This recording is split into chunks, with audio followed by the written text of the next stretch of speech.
Can you walk us through maybe a particularly memorable safety training from your career? Sure. Actually, in that particular position, we were conducting a global technology resilience exercise. And so we had teams logged in from all over the place, West Coast, East Coast. We had some folks in Central Time Zone, some folks in the UK. Our C-suite executives were in a conference room in another city. We had actually brought in outside facilitators to help us facilitate the exercise with those remote teams. The planning for this exercise had gone on for about a year. It was almost a full day exercise. And we were about an hour into the exercise, sitting in the emergency operations center on the West Coast, when we realized the light fixtures are starting to swing back and forth. And we realized we are literally in the midst of a disaster in the middle of our disaster exercise because we were having an earthquake. So that was definitely one of the more memorable ones from over the years, actually having an earthquake in the midst of an exercise. So That's crazy. Did you actually have to shift into response mode, or was it not that bad of an earthquake? It's interesting. One of the things we learned out of that exercise was you have to have somebody that can step away. We do, whether you're doing a tabletop or a full-scale exercise, you always do some level of planning that says, in the event there's a real-world incident while this exercise is taking place, this is what we'll say. This is the announcement we'll make so the participants know this is not part of our exercise. This is real world. And unfortunately, too often, whether it's a business or a government agency, that's where the planning for that scenario typically ends. So what we had to learn was you need to have one person who can step away from the exercise. Sometimes you don't need to stop your exercise. Sometimes one or two people can handle whatever it is. You just need somebody that can step away and assess. In this case, again, it was a large scale exercise, global audience in the planning stages for about a year. So we needed one person to step away. In this case, we were pretty lucky. By West Coast standards, it was a fairly small earthquake. So we had one person that could step away, facilitate with our operations folks and our plant folks and our facilities folks and make sure our employees were safe and accounted for. There was no structural damage, and then come back to the exercise. So we didn't have to stop it. You're not always going to have that option, and it's really difficult if you have a small team.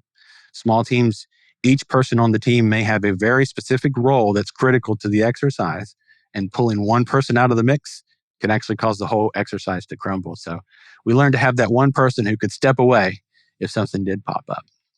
It's actually kind of a good thing if someone that's crucial to your testing of your response actually steps away, because what if they're incapacitated when whatever really happens? So it can the extra wrench in the works can actually help you think of maybe new things you need to think about. Absolutely. That continuity is important. So sometimes that's a good thing to build into an exercise scenario. Take out one critical person, the person that owns that piece of the business. They're stuck on the metro and it's shut down because the power's out. So how do you handle that? Now, you do have an impressive background in emergency communication, and that's definitely near and dear to my heart. What communication and response tips do you have for organizations during an earthquake?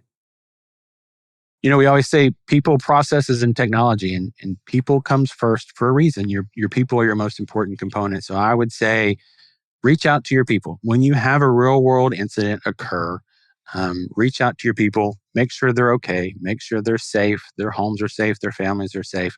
Then and only then should you be seeing if they can continue to operate as they do with their day-to-day activities. Do they need anything to continue doing business? But the primary reach out to them is to check on their safety. Are they safe? Are they accounted for? Are their families safe?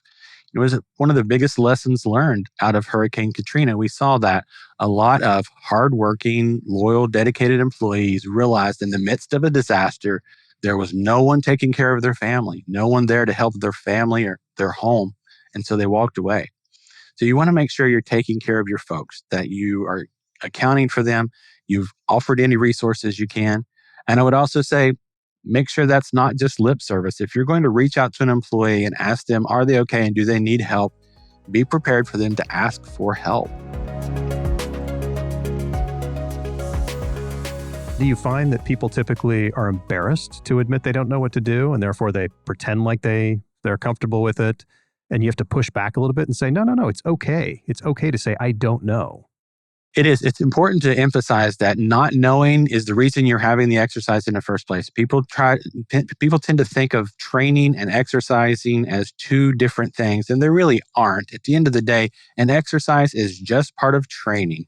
You're learning, you're doing, you're stepping through the process.